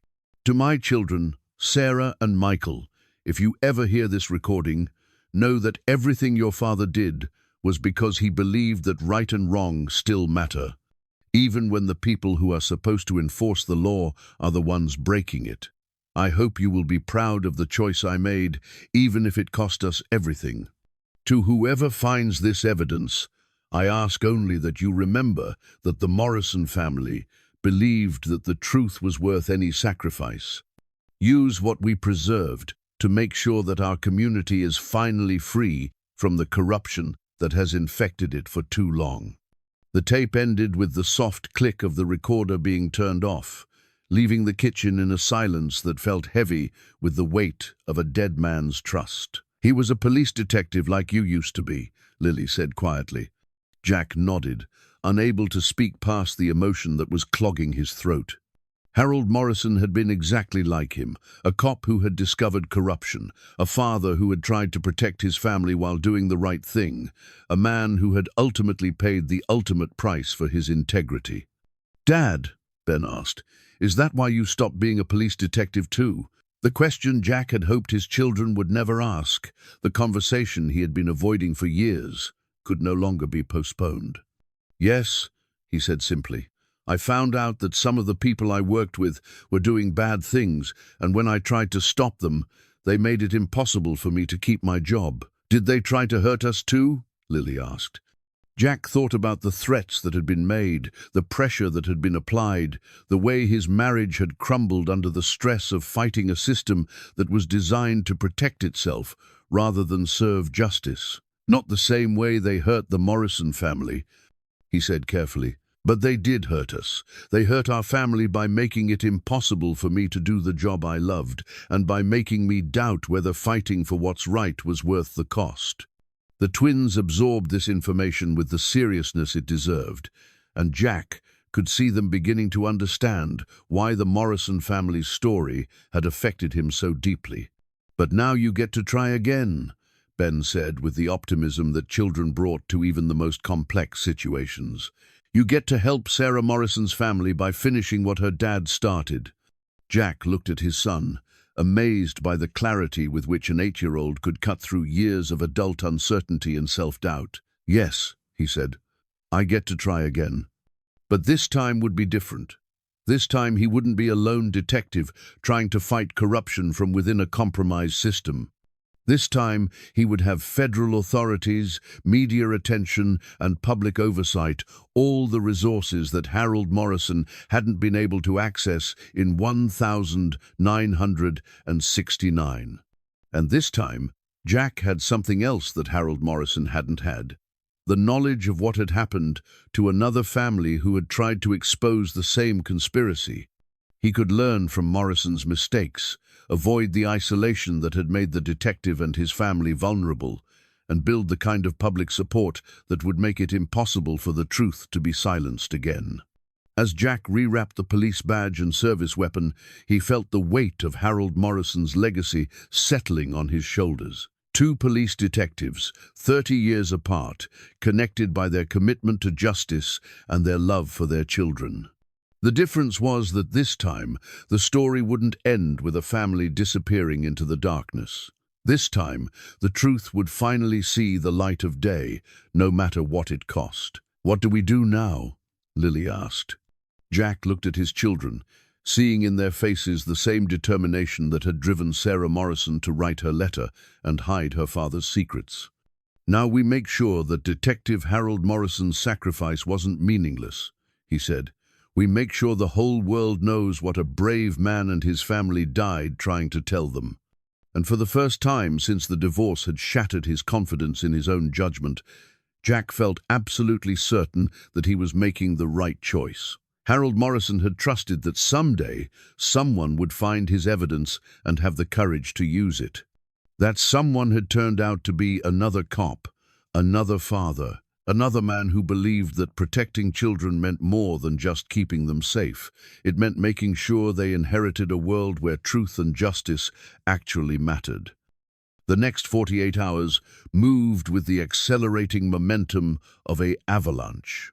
Detective Martinez had connected Jack with FBI Special Agent Catherine Ross, whose public corruption unit had been investigating similar patterns of construction fraud across the Midwest. When Ross examined Harold Morrison's evidence, she immediately understood its significance. "This is exactly the kind of historical documentation we need to establish a pattern of ongoing criminal enterprise," she explained during their first meeting at the federal building in the state capitol. "If we can prove that the same families and businesses have been engaged in corruption for 30 years, we can build a RICO case that will dismantle the entire network." Jack had left the twins with Sarah for the weekend, explaining only that he was helping with an important police investigation. He hadn't told his ex-wife about the threats or the danger, not wanting to worry her, until he knew more about how the federal authorities planned to proceed. But Agent Ross's next words made it clear that secrecy was no longer an option. "Mr. Harmon, you and your children are going to need federal protection starting immediately," she said. "Once we begin executing search warrants and making arrests, the people you've identified will know exactly where the evidence came from. How long would we need protection? That depends on how many of the original conspirators are still alive and active. But based on what you've uncovered, I'd estimate we're looking at a minimum of several months, possibly longer." Jack felt his carefully constructed new life beginning to crumble. "My children have been through enough disruption. Their parents' divorce, moving to a new house, starting over. I can't put them in witness protection." "You may not have a choice," Agent Ross said gently. "The Morrison family thought they could handle the threats on their own. We both know how that ended." That evening, Jack sat in his rented apartment staring at his phone, trying to find the words to explain to Sarah that their children's lives were about to be turned upside down again. When he finally made the call, Her reaction was exactly what he had feared. "You did what?" Sarah's voice carried the kind of controlled anger that Jack remembered from their worst arguments. "You got our children involved in some kind of criminal investigation without discussing it with me first?" "I didn't get them involved," Jack said defensively. "They found the evidence. I'm just trying to do the right thing with what we discovered." "The right thing would have been to call the police and let them handle it, not to turn our children into targets for some conspiracy that has nothing to do with us." "It has everything to do with us now. And Sarah, these people killed a family to keep their secrets. If we try to walk away now, then we'll deal with that when it happens. But I am not letting you put Ben and Lily in danger because of some misguided need to play hero." The conversation ended with Sarah demanding that Jack bring the children back immediately and threatening to seek emergency custody modification if he didn't. Jack spent the rest of the night pacing his empty apartment, torn between his commitment to Harold Morrison's memory and his responsibility to his own family. By morning, he had made his decision. He called Agent Ross first. "I want to accelerate the timeline. How quickly can we execute the arrests?" "That depends on how much additional evidence we can gather. The historical documentation is compelling, but we need to connect it to ongoing criminal activity. That means surveillance, wiretaps, financial investigations, all of which take time. We don't have time. The people involved know I found the evidence, and they're pressuring me to back off. If we're going to do this, we need to do it before they decide I'm too much of a threat to leave alone." Agent Ross was quiet for a moment. "There is one possibility. If you were willing to wear a wire and meet with David Walsh or Edward Brennan, we might be able to get them to incriminate themselves, especially if they think you're ready to make a deal." The idea terrified Jack, but it also offered a way to end the threat quickly and definitively. "What would I have to do?" "Convince them that you're willing to sell them the evidence in exchange for a guarantee of your family's safety. Get them talking about what they did to the Morrison family, what they're prepared to do to you, how the corruption network operates today." "Morrison. And if they get suspicious?" "Then you'll have federal agents close enough to intervene within seconds." "But Jack, I won't lie to you, this carries significant risk." Jack thought about Sarah Morrison's letter, about Harold Morrison's voice on the recordings, about the blood-stained floorboard in the house that was supposed to be his children's safe haven. "I'll do it," he said. The next step was the hardest, explaining to Ben and Lily that their weekend was going to be very different from what they had planned. "I need to meet with the bad men," Jack told them as they sat in the living room of their house, surrounded by renovation materials and memories of happier discoveries. "But I'm going to have help from the FBI agents, and you're going to stay somewhere safe until everything is finished." "Where are we going to stay?" Lily asked. "With your mum. Agent Ross is going to have some police officers watch your mum's house, just to make sure you're protected." Ben was quiet for a long moment, then asked, "Dad, are you scared?" Jack looked at his son, remembering his own father's advice about the difference between courage and fearlessness. "Yes," he said honestly, "I'm very scared. But sometimes being scared doesn't mean you shouldn't do something. It just means you should be extra careful while you do it."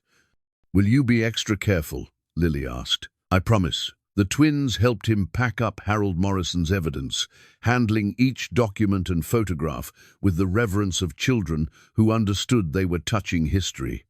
When they found the brass key that had started their investigation, Ben held it up to the light. "This was Sarah Morrison's key," he said. "Now it's our key." "What do you mean?" Jack asked. "She used it to help her family. Now we get to use it to help our family and all the other families that might get hurt if the bad men don't get stopped." Jack felt his throat tighten with emotion. Somewhere in the process of uncovering the Morrison family's story, his children had learned lessons about courage, sacrifice, and moral responsibility that he had never directly taught them. That afternoon, he drove them to Sarah's house, where federal agents were already setting up surveillance equipment and security protocols. Sarah met them at the door, her anger from the phone call replaced by grim acceptance of the situation they found themselves in. "Be careful, Jack," she said quietly as the twins ran inside to show their mother the pictures they had drawn of the house. "Whatever mistakes we made in our marriage, our children need their father." "I'll be careful," Jack promised. "And Sarah, when this is over, I want to tell you about everything we found, about what the kids did to help solve a 30-year-old mystery, and how proud you should be of who they're becoming." Sarah's expression softened slightly. "Just come home safe so you can tell me yourself." As Jack drove back to the house alone, he found himself thinking about Detective Harold Morrison making a similar drive 30 years earlier, preparing for a confrontation he knew he might not survive. The difference was that Morrison had been isolated, without backup, facing a system that was entirely corrupted. Jack had the full weight of the federal government behind him, sophisticated surveillance equipment and agents positioned to intervene at the first sign of trouble. But he also had something Harold Morrison had ultimately lacked: the knowledge of what had happened to a family who had tried to do the right thing without adequate protection. That knowledge would keep him alive long enough to make sure the Morrison family's story finally had the ending they deserved. At the house, Agent Ross and her team were making final preparations for the meeting that would either end the conspiracy or end Jack's life. As the sun set over Millbrook, casting long shadows across the Victorian house that had kept its secrets for 30 years, Jack prepared to honor the trust that a 10-year-old girl had placed in the future. Tomorrow, Sarah Morrison would finally get the justice her family had died trying to achieve. Or Jack Harmon would join them as another casualty of the corruption they had tried to expose. Either way, the silence that had protected the guilty for 3 decades was about to end. The phone call came at exactly 8 o'clock Monday morning, just as Agent Ross had predicted. "Mr. Harmon, this is David Walsh. I trust you've had time to consider our offer." Jack looked at the FBI agents positioned throughout his house, their recording equipment already capturing every word. Agent Ross nodded encouragingly from her position near the kitchen window. "I've been thinking about it," Jack said, keeping his voice steady despite the adrenaline coursing through his system. "But 50,000 doesn't seem like enough, considering what I found."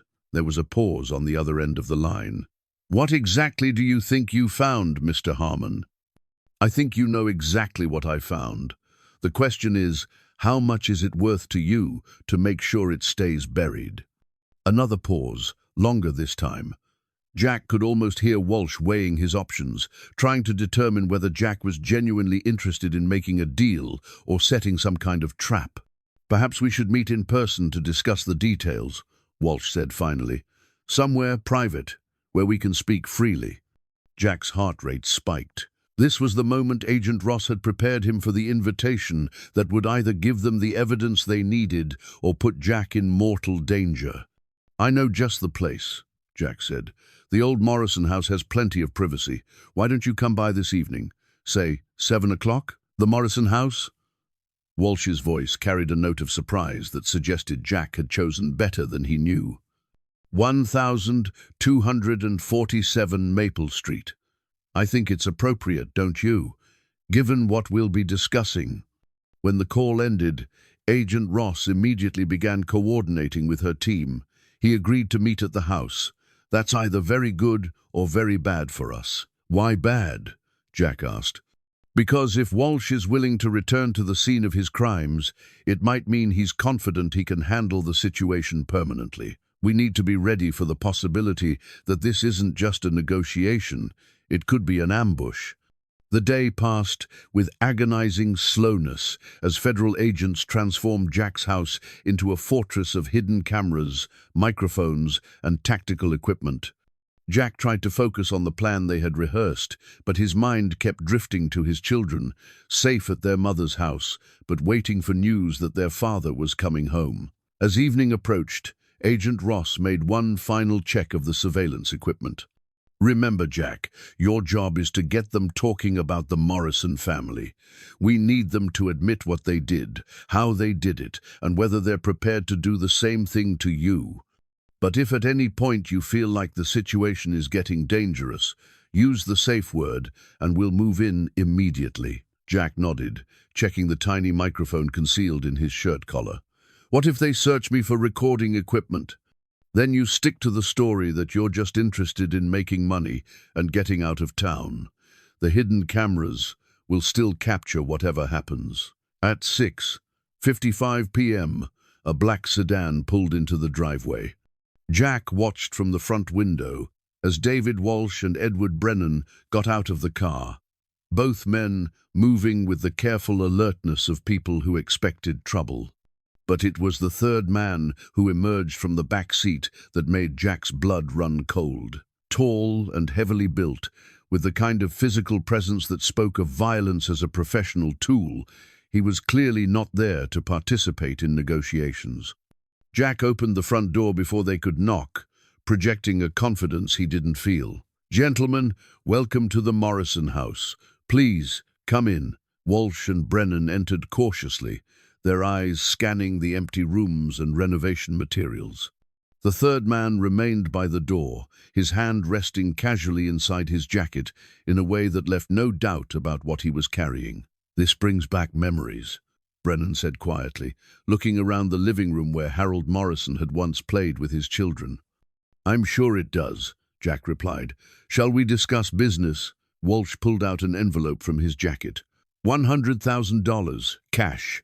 More than enough to start a new life somewhere far from here. Jack made a show of examining the money, while the hidden cameras recorded every detail of the transaction. "Very generous. But I'm curious, why is this worth so much to you? What exactly are you afraid I'll do with what I found?" "We're not afraid of anything," Brennan said sharply. "We're simply businessmen who value our privacy. The same kind of privacy you valued 30 years ago?" The temperature in the room seemed to drop 10 degrees. Walsh and Brennan exchanged a look that spoke of communications Jack couldn't hear, but could easily interpret. "I'm not sure what you're implying, Mr. Harmon," Walsh said carefully. Jack walked to the wall where Sarah Morrison had carved her message, running his fingers along the faded letters. "I'm implying that Detective Harold Morrison found evidence of the same corruption that's still making you money today. And when he tried to expose it, you made sure he and his family disappeared." The silence that followed was broken by the soft sound of the third man's footsteps as he moved closer to Jack's position. "That's a very serious accusation," Brennan said, "and a very dangerous one." "Dangerous for who?" Jack asked, though he could feel sweat beginning to form on his forehead despite the cool evening air. "For anyone stupid enough to believe that ancient history matters more than their family's safety," Walsh replied. Jack felt a chill of fear, but also a surge of anger that gave him courage. "Is that what you told Harold Morrison? That his children's safety depended on keeping quiet about what he'd found?" Brennan laughed, a sound devoid of any warmth. "Harold Morrison was an idealistic fool who thought being a cop made him untouchable. He learned otherwise." "So you admit you killed him?" "I admit that Harold Morrison made choices that had consequences," Brennan said, "just like you're making choices right now that will have consequences." The third man had moved to a position where he could see both the front and back doors, effectively cutting off Jack's escape routes. Agent Ross and her team would be listening to every word, but Jack wondered if they would be able to intervene quickly enough if the situation deteriorated. "What about Sarah Morrison?" Jack pressed, knowing he needed to get more specific admissions on tape. "What about her brother Michael? What consequences did they face for their father's choices?" Walsh's expression hardened. "Children who grow up in corrupt families learn early that loyalty has its rewards and disloyalty has its costs." "They were 8 and 10 years old," Jack said, his anger now overriding his fear. "They were innocent children." "There are no innocent children in families that threaten the stability of an entire community," Brennan replied coldly. "Sometimes hard choices have to be made for the greater good." Jack realized he was looking into the faces of men who had justified the murder of children by calling it business. The banality of their evil was more terrifying than any dramatic threat could have been. "And now you're prepared to make the same hard choice about my family?" Jack asked. The third man's hand moved slightly inside his jacket, and Jack knew they had reached the point of no return. "That depends," Walsh said, "on whether you're prepared to be reasonable. Take the money, Mr. Harmon, take your children, and move somewhere far away from here. Forget about the Morrison family and their tragic fate. Live your life, and let the past stay buried." "And if I refuse?" Walsh shrugged as if the question were academic. "Then I suppose history will repeat itself. Another family will disappear, and 30 years from now, someone else might find evidence of their fate. But by then, it won't matter to any of us." Jack looked at these men who spoke of murder as casually as they might discuss the weather, and he understood that Harold Morrison had faced this same moment, the choice between accepting corruption and risking everything to fight it. The difference was that Harold Morrison had been alone. Jack was not. "I have a better idea," Jack said, his voice steady despite the armed man standing 10 feet away. "Why don't I show you exactly what Harold Morrison left behind?" Walsh and Brennan followed Jack toward the kitchen, their bodyguard remaining positioned by the front door. Jack led them to the spot where the twins had found the brass key, where Sarah Morrison had carved her message of hope into the wall. "This is where it all started," Jack said, running his fingers along the carved letters. "A 10-year-old girl who believed that someday someone would find her father's evidence and use it to get justice for her family." "Touching," Brennan said sarcastically, "but ultimately meaningless. Whatever Morrison hid died with him 30 years ago." Jack smiled, reaching into his pocket to pull out the brass key. "Did it?" The key caught the light from the overhead fixture, gleaming like a promise fulfilled. Walsh and Brennan stared at it with recognition that confirmed what Jack had suspected. They knew exactly what the key represented. "Where did you find that?" Walsh demanded. "Where Sarah Morrison left it for me to find, along with everything else her father preserved." Jack walked to the basement door, which had been fitted with an old-fashioned lock that the previous owners had installed decades earlier. "Would you like to see?" The brass key slid into the lock as if it had been waiting 30 years for this moment. The door swung open to reveal the basement stairs, and Jack began to descend with Walsh and Brennan close behind. The basement had been transformed since Jack's last visit. Agent Ross and her team had used the space to set up their command center, but they had also recreated something else, a perfect replica of Harold Morrison's hidden evidence cache, complete with documents, photographs, and audio equipment. "My God," Walsh whispered, staring at the display. "It's all here." "Everything," Jack confirmed. "Financial records, photographs, audio recordings, and most importantly, Detective Morrison's detailed testimony about how the conspiracy worked and who was involved." Brennan moved closer to the table where the evidence was displayed, his face pale with recognition. "This is impossible. We searched this house for weeks after the Morrison family disappeared. We tore apart every wall, every hiding place."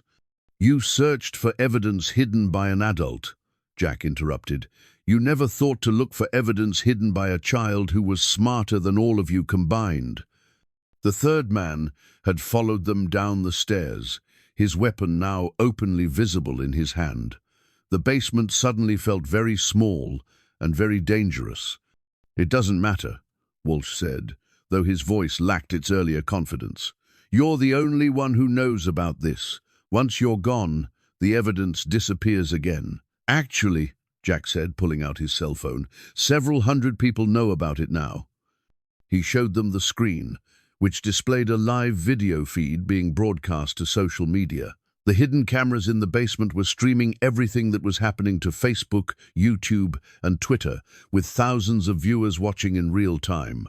"Say hello to the world, gentlemen.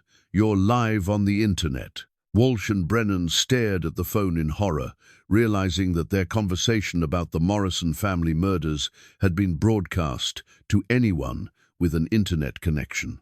"You're insane," Brennan said. "Do you realize what you've done?" "I've done what Harold Morrison died trying to do," Jack replied. "I've made sure the truth can't be buried again." The sound of footsteps on the stairs above them announced the arrival of Agent Ross and her team.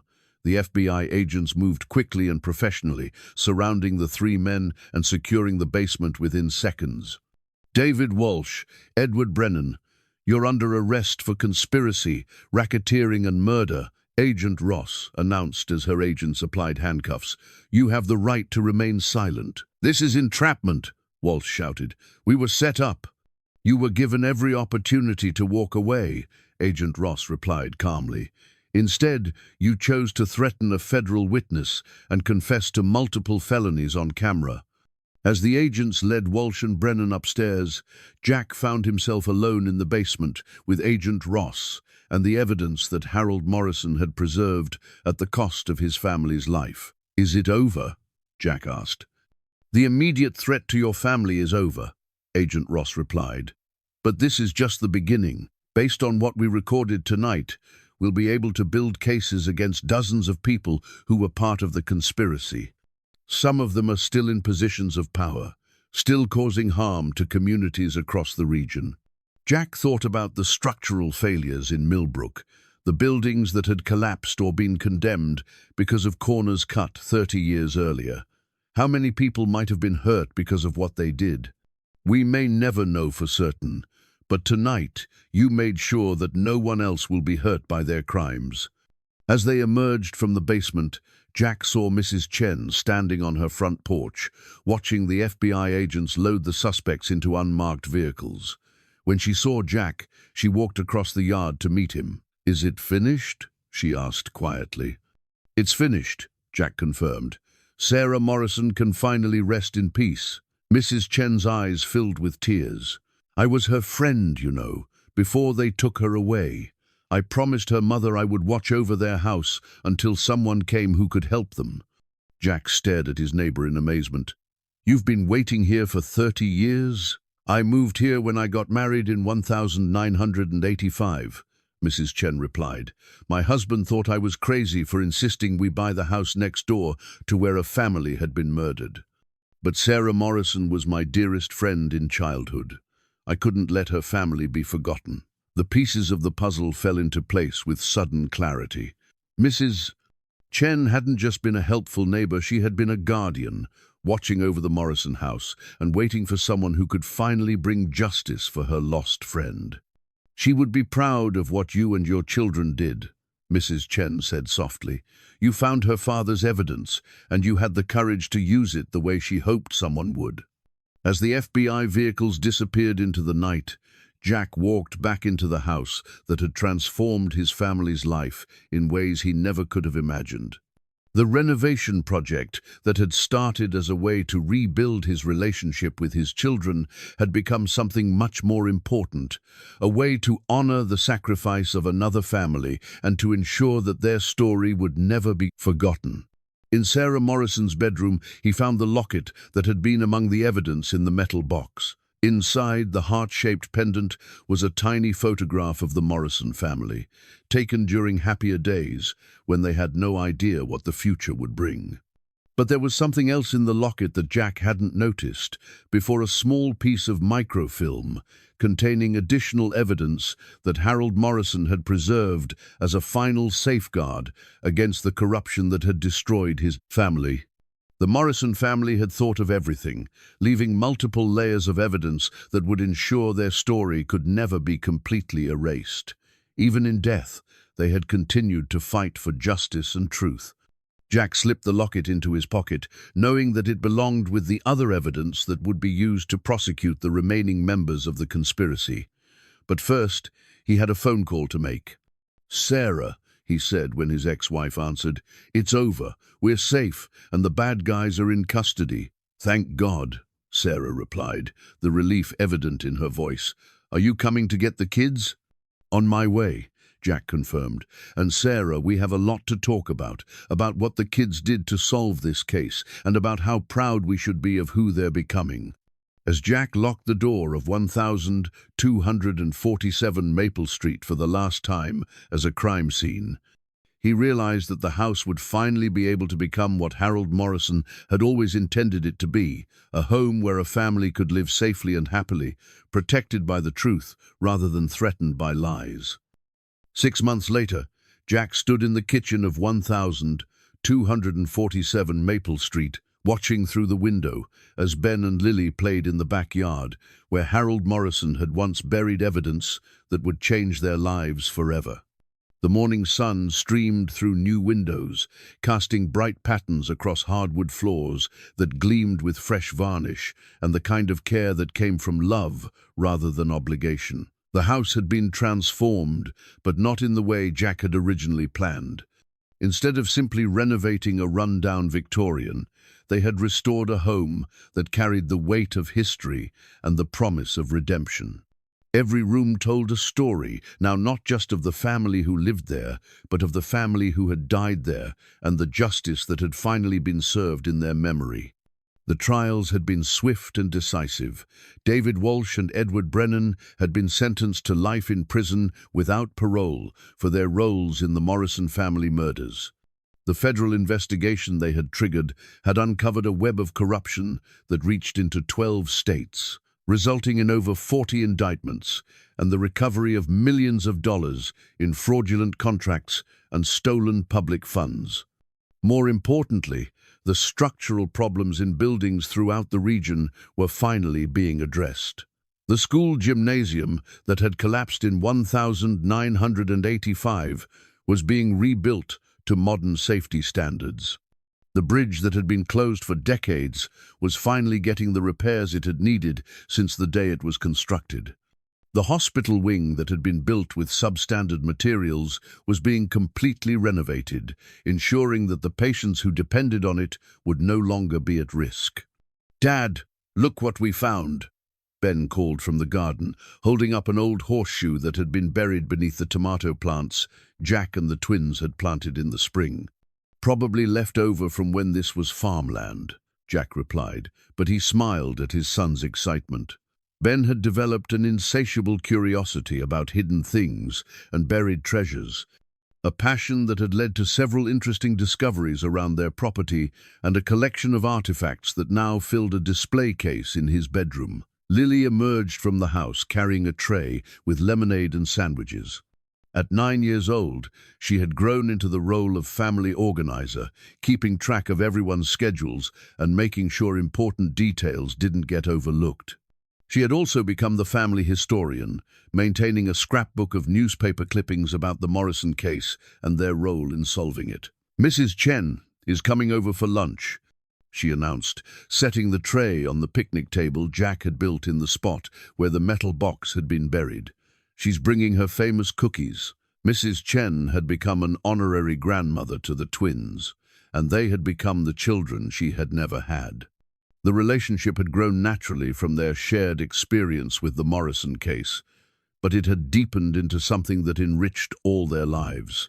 She taught Lily how to cook traditional Chinese dishes, helped Ben with his math homework, and provided Jack with the kind of parental wisdom that came from decades of life experience.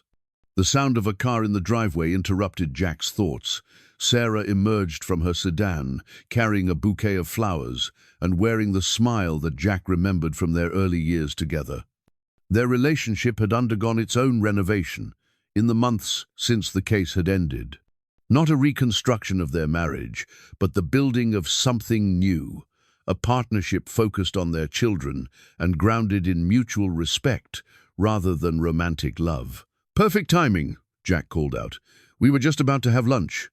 Sarah had remarried the month before, a kind and patient man who understood that her relationship with Jack would always be complicated by their shared children and their shared history.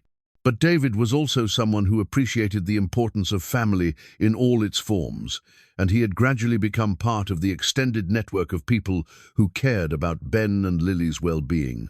"How are my favorite detectives?" Sarah asked, hugging the twins as they ran to greet her. "We're not detectives anymore," Ben corrected her seriously. "We're historians." "Historians?" Sarah looked to Jack for clarification. "They're working on a book about the Morrison family," Jack explained, "with help from Mrs. Chen and some of the other neighbors who remember what happened."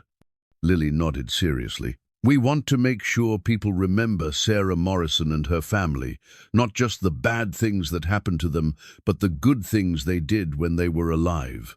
The book project had started as a school assignment, but had grown into something much more ambitious. The twins had interviewed dozens of people who had known the Morrison family, collected photographs and documents, and were creating a memorial that would ensure the family's story would be preserved for future generations. Mrs. Chen arrived as they were finishing lunch, carrying a container of her legendary almond cookies and a manila envelope that she handed to Jack with ceremonial solemnity. "The last piece of the puzzle," she announced. Inside the envelope was a letter, written in Sarah Morrison's careful 10-year-old handwriting and addressed to whoever lives in our house someday. Jack read the letter aloud. "Dear future family, if you are reading this, it means someone found my daddy's evidence and used it to catch the bad men who hurt us. I hope that means our house can finally be a happy place again. I wanted you to know that we loved this house very much. We were happy here, even when scary things were happening. My daddy built the tree house in the backyard, and my mum planted the rose garden by the front porch. My brother Michael carved his initials in the big oak tree, and I buried my favorite doll under the lilac bush so she would always be part of our home. I hope your family will be as happy in our house as we were. I hope you will take care of the garden and the tree house and all the places where our love is still hiding. Thank you for helping my daddy's truth finally come out. Maybe now other families won't have to be scared the way we were. Love, Sarah Morrison, age 10, October 1969. P.S. There's a time capsule buried under the front steps with pictures and letters from our family. Someday, when you want to remember us, you can dig it up and see what we were like when we were happy." The silence that followed Jack's reading was filled with the weight of a child's love and hope, preserved across decades and finally delivered to the family she had trusted would someday live in her home. "Should we look for the time capsule?" Ben asked quietly. Jack looked around at the faces of the people who had become his extended family, his children, his ex-wife, Mrs. Chen, who had waited 30 years to see justice done, and the neighbors who had gathered to share in the completion of Sarah Morrison's story. "Yes," he said, "I think it's time." They found the time capsule exactly where Sarah Morrison had said it would be, buried in a metal box beneath the front steps. Inside were photographs of the Morrison family during happier times, letters between the children and their grandparents, school artwork, and report cards, and all the small treasures that a family accumulates when they believe their future is secure. But it was the final item in the box that brought tears to everyone's eyes, a family photograph with a note on the back, written in Harold Morrison's handwriting. "For the family who will someday live in our home, may you find the happiness here that we were blessed to know. And may you always remember that love is stronger than fear and truth is more powerful than any lie." That evening, after the neighbors had gone home and the twins had fallen asleep, Jack sat on the front porch of 1247 Maple Street with Sarah, looking at the house that had taught them all so much about courage, sacrifice, and the importance of fighting for what's right. "Do you ever regret it?" Sarah asked. "Getting involved in something so dangerous?" Jack thought about the question seriously. The past 6 months had been difficult. Death threats from conspiracy sympathizers, media attention that had disrupted their privacy, legal proceedings that had required hundreds of hours of testimony and preparation. But they had also been the most meaningful months of his life. "No," he said finally, "I think about Harold Morrison sometimes and what his life might have been like if someone had been brave enough to help him when he needed it.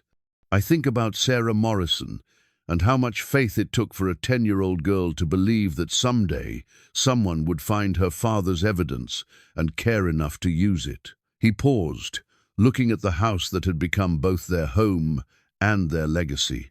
"Our children learned something that most kids never get the chance to learn, that ordinary people can do extraordinary things when they choose to stand up for what's right. That's a lesson that will serve them well for the rest of their lives." Sarah nodded, understanding the truth of what he said. They're proud of what they did. And I'm proud of what you did to protect them while you honored the Morrison family's memory. As the evening settled over Millbrook, Jack felt a peace that he hadn't known since before his divorce, before his crisis of faith in the system he had served, before he had started to doubt whether fighting for justice was worth the personal cost. The Morrison family had paid the ultimate price for their belief that truth was more important than safety, but their sacrifice had not been meaningless. It had changed the lives of everyone it touched, creating ripples of justice and courage that would continue long after the immediate crisis had been resolved. In the end, 1247 Maple Street had become exactly what Harold Morrison had intended it to be when he built it in 1962, a home where a family could live safely and happily, protected by love and strengthened by the knowledge that they were part of something larger than themselves. The brass key that had started their journey now hung in a place of honor on the kitchen wall, a reminder that some doors, once opened, lead not just to hidden rooms, but to hidden truths that have the power to change the world. And in the backyard, where Sarah Morrison had once hidden her father's evidence, Ben and Lily's laughter echoed through the evening air as they played games that would have been familiar to children from any generation, games of hide and seek, of discovery and adventure, of growing up in a world where their parents had made sure that truth and justice still mattered. The Morrison family was finally at peace, and the Harmon family was finally at home.